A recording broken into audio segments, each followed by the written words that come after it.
benchmark kutin ko worden gezien bij arbeidsvoorwaarden. Akis kuta hasi onderzoek huntuku in otro país dan, dus Curaçao is een Maarten. Hasi onderzoek e agora nos junto a ku e benchmark ku e salário na in sector privé no abai diep genoeg. En toen zei no sa hasi nader benchmark ku aworki dat ding uitvoering tame. Nos te spera ku begin volgend jaar het klaar. Pa nos por commissie desenhar zeg maar arbeidsvoorwaardenpakket nobo kulo bij conta pa personeel di apparato público. Ja.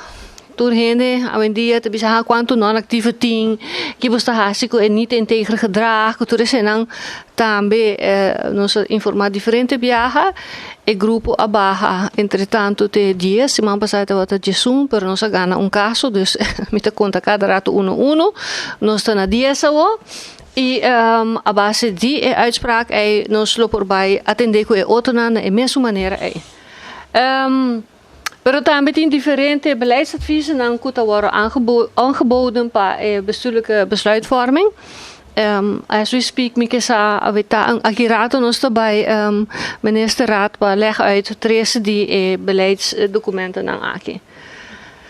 HR-functie também worden afgerond, dus dat is een onderzoek die Deloitte ku passa de bature tareas zowel den DRH komen naar differente departamenten dan e agora que tem uitvoeringsplan ku ta worden traha pa nos por bij implementar differente voorstellen dan pa bem pa direita HR-functie no solamente den DRH, pero também naar het departamento dan.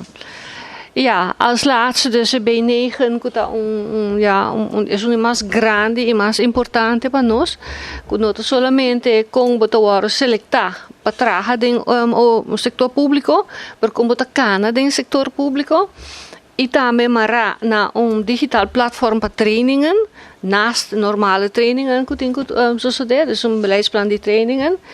E loopbaanbeleid com nos te seguir, com nos também cambiar, of com nos também desarrollar lo que nos conoce por exemplo, rangenstelsels dan. Como te worden, quando bisa poni de função e como te seguir cada cana de função ora bota traga de sector público. E tem hobby mais diferente tipo de manejo na que tem que agora assim para agora que nós aqui para 5 aqui para assim pouco a pouco nos vai de desenvolvimento. Als laatste performance management, já acaba bijvoorbeeld 80% de personeel de apparato público a trainingen dan e nós trabalhamos minuto herá para a implementação na 1 januari 2023.